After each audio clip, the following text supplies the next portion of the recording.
खरं तर निर्णय घेताना खूप त्रास झाला आम्हाला.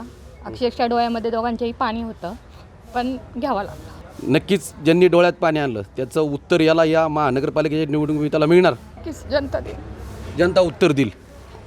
खरं तर आदरणीय आमदार महेशदादा लांडगे व भारतीय जनता पार्टी पक्षाविषयी माझी कोणतीही नाराजगी नाही, परंतु स्थानिक नेतृत्वाने आम्हाला वारंवार त्रास दिला. या त्रासाला कंटाळूनच निश्चितच आम्ही राष्ट्रवादी काँग्रेसमध्ये प्रवेश केलेला आहे. आम्ही कधी स्वतःला नगरसेवक म्हणून वागलो नाही, तर खरं तर जनतेचे सेवक म्हणून नुसतं म्हणण्यातून नाही तर आम्ही आमच्या वृत्तीतून दाखवलं की आम्ही जनतेचे सेवक आहे. त्यामुळे प्रतिष्ठा वगैरे हे आमच्यासाठी काही नाही आहे. आम्हाला फक्त जनतेची कामं करायची आहे.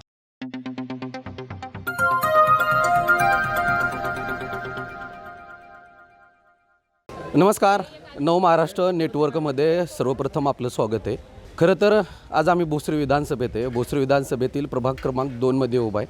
प्रभाग क्रमांक 2मध्ये अशी परिस्थिती सध्या झालेली पाहायला मिळून येते की भोसरीचे आमदार दमदार ज्यांची ओळख आहे या भोसरी विधानसभेमध्ये आमदार महेशदादा लांडगे, खरं तर पाहायला गेलं तर त्यांच्या पक्षातून आता गळती सुरुवात झालेली पाहायला मिळून येते. कारण ज्यांनी भोसरी विधानसभेमध्ये आमदारांना विधानसभेमध्ये साथ दिली, खरं तर ज्यांचे खंदे समर्थक म्हणून ओळखले जात होते, खरं तर त्यांनी आज साथ सोडली आहे. खरं तर तसं बघायला गेलं तर ज्यांनी विधानसभेमध्ये आमदारांना या विधानसभेत पाठवलं ते सध्या आता साथ सोडत आहेत. खरं तर हे साथ का सोडत आहेत, का साथ सोडली आहे हे आपण नगरसेवक आहेत, आपण त्यांच्याकडून जाणून घेणार आहोत. खरं तर पण तत्पूर्वी आपण हे देखील जाणून घेणार आहोत की प्रभाग क्रमांक 2मध्ये खरं तर पाहायला गेलं तर अनेक असे इच्छुक आहेत. त्या इच्छुकांमुळे खरं तर भारतीय जनता पार्टीची कोंडी होती का, त्याच्यामुळेच पण जे चालू नगरसेवक आहेत त्या चालू नगरसेवकांची तिकीटं कापली जात आहेत. चालू जे नगरसेवक आहेत ते सध्या आता दुसऱ्या पक्षात प्रवेश करत आहेत. हे असं म्हटलं तर म्हणजे ज्या प्रभागात ज्यांनी वर्षानुवर्ष या भागामध्ये नेतृत्व केलं त्यांना सध्या आता पक्षातून डावललं जातं आहे.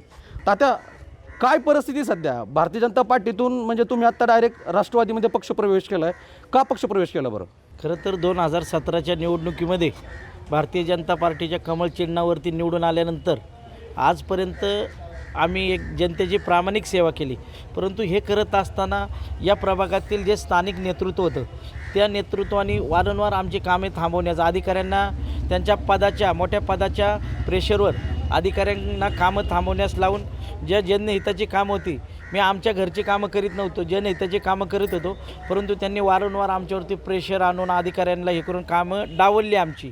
व तसेच त्या ठिकाणी आम्हाला वारंवार आत्ता नुकताच झालेल्या विधानसभेच्या निवडणुकीमध्ये आदरणीय आमदार महेशदादा लांडगे यांच्या खांद्याला खांद्या लावून आम्ही अत्यंत प्रामाणिकपणे काम केलं.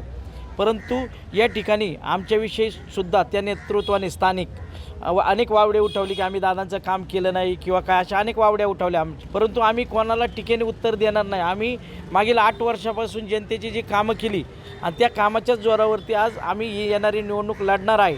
आणि निश्चितच प्रभागातील सर्व सुज्ञ जनता आम्हाला निश्चित मतदानरूपी आशीर्वाद देऊन पुन्हा एकदा आपली सेवा करण्याची संधी देतील. म्हणजे इथल्या स्थानिक राजकारण्यांना तुम्ही कंटाळला होतात, त्याच्यामुळे तुमची कुठेतरी गोची निर्माण होती, त्याच्यामुळे तुम्ही बाहेर पडलात का? मग नाही, तसं गोची वगैरे नाही, परंतु आम्ही आमचा स्वाभिमान जागवला की मला जनतेसाठी काम करायचं होतं आणि जनता ही माझ्यासाठी सर्वस्व होतं. या जनतेच्यासाठी आम्ही हा निर्णय घेतलेला आहे. खरं तर आदरणीय आमदार महेशदादा लांडगे व भारतीय जनता पार्टी पक्षाविषयी माझी कोणतीही नाराजगी नाही, परंतु स्थानिक नेतृत्वाने आम्हाला वारंवार त्रास दिला.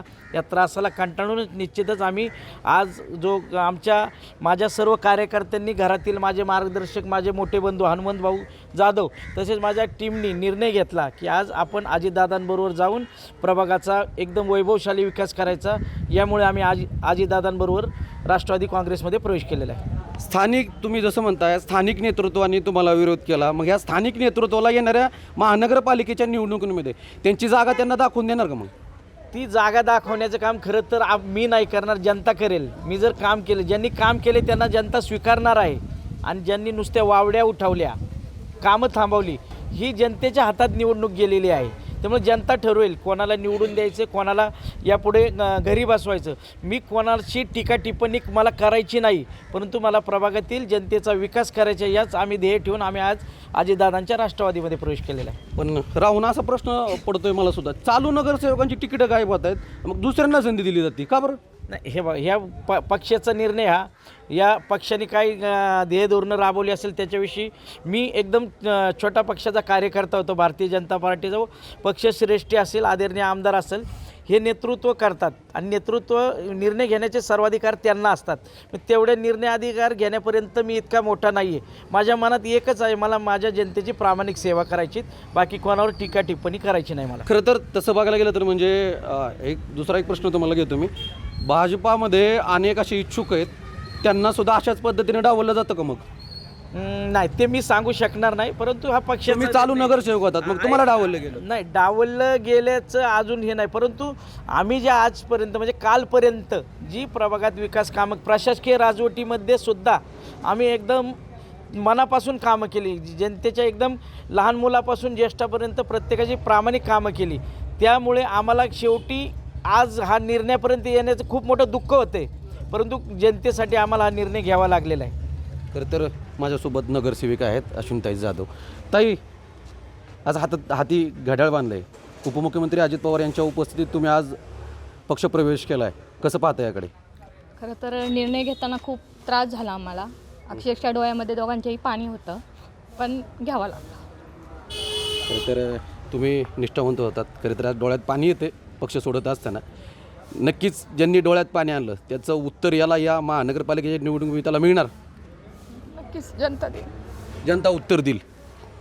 ताई, त्या खरं तर ज्या निष्ठावंत म्हणून या भोसरी विधानसभेतून प्रभाग क्रमांक 2मधून अश्विनीताई जाधव भरघोस मतदान घेऊन त्या ठिकाणी 2017ला विजयी झाल्या. खरं तर इथल्या प्रभागामध्ये अनेक वर्षापासून त्या नेतृत्व करण्यात, परंतु इथल्या स्थानिक जे नेतृत्व करत आहेत त्या नेतृत्वाला कंटाळून त्यांनी अजित पवार गटामध्ये पक्षप्रवेश केला. त्यामुळे स्थानिक जे प्रतिनिधित्व करत आहेत कोण आहे ते कोणाला सांगायची आवश्यकता नाही. त्याच्यामुळे नक्कीच येणाऱ्या या स्वराज्य संस्थेच्या निवडणुकीमध्ये त्याला ही जनता प्रत्युत्तर दिल्याशिवाय राहणार नाही, असं मत सध्या आता जाधव कुटुंबियांनी व्यक्त केलं पाहायला मिळतं. परंतु तात्या जाता जाता असा एक प्रश्न विचारेल की म्हणजे ह्या सगळ्या निवडणुका होत राहतात, पक्ष बदलत राहतात, परंतु जो पदाधिकारी असतो, जो कार्यकर्ता असतो, वर्षानुवर्ष ज्या भागात नेतृत्व करतो त्यांची नाळ त्या नागरिकांपर्यंत जोडली गेलेली असते. त्याच्यामुळे ही जी निवडणूक आहे ती प्रतिष्ठेची ठरणार का? मग नाही, प्रतिष्ठेची ते ठरणार नाही, कारण की मी ज्या दिवशी 2017च्या महापालिकेचा निकाल लागला त्या दिवसापासून तर कालपर्यंत म्हणजे 2026च्या निवडणुका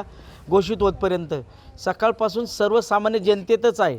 त्यामुळे मला ही निवडणूक प्रतिष्ठेची म्हणावी लागणार नाहीत, का की मी व या प्रभागातील माझ्या मिसेस अश्विनी असेल, माझे बंधू हनुमंत जाधव असेल, माझ्या कुटुंबातील सर्व माझे मार्गदर्शक असेल, या सर्वांच्या आशीर्वादाच्या जोरावरती मी अनेक कामे केली, जी लहान मुलापासून ज्येष्ठांपर्यंत कामे केली.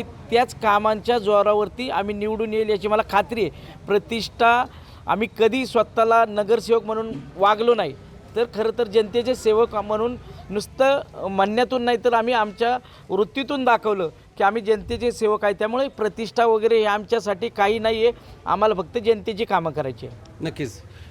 खरं तर पाहिलं गेलं तर म्हणजे इथल्या जे स्थानिक पदाधिकारी आहेत त्यांच्या त्रासाला कंटाळून तुम्ही बाहेर पडलात. याचं उत्तर येणाऱ्या महानगरपालिकेच्या निवडणुकीत खरंच जनता देईल असा ठाम विश्वास आहे. परंतु सध्या या प्रभागातली जी परिस्थिती आहे सध्या आता तसं म्हणायला गेलं तर राजकारण खूप तापलेलं सध्या पाहायला मिळून येते. त्यामुळे जशा जशा ज्या स्वराज्य संस्थेच्या निवडणुका जशा जशा जवळ येतील तसे तसे अनेक आरोप प्रत्यारोप सध्या आपल्याला पाहायला मिळून येणार आहेत. त्यामुळे सध्या या प्रभाग क्रमांक 2मधून देखील सध्या ज्या चालू नगरसेविका आहेत त्या सध्या आता राष्ट्रवादी काँग्रेस अजित पवार गटामध्ये त्यांनी पक्षप्रवेश केला पाहायला मिळून येतो आहे. त्यामुळे सध्या या प्रभागातून अनेक असे जे काही ज्यांनी सध्या आत्ता तात्यांनी जो आरोप केला जे काही स्थानिक प्रतिनिधींवरती त्या प्रतिनिधींवरती देखील अनेक अशा आरोप अनेक असे पदाधिकारी जे आहेत ते आरोप करताना सध्या पाहायला मिळून येणार. त्यामुळे ही निवडणूक जी आहे ते सध्या आता प्रतिष्ठेची ठरणार का आणि ह्या निवडणुका ज्या प्रभागात ज्या नगरसेवकांनी कामकाजं केली त्या नगरसेवकांच्या कामकाजावरती आणि विकासाच्या मुद्द्यावरती होणार का हे सध्या आता पाहणं तितकंच महत्त्वाचं ठरणार आहे. अशाच नवनवीन अपडेट जाणून घेण्यासाठी नवमहाराष्ट्र नेटवर्कला अपडेट राहा. नवमहाराष्ट्र नेटवर्कसाठी विकास चौधरी, पिंपरी चिंचवड, मोशी.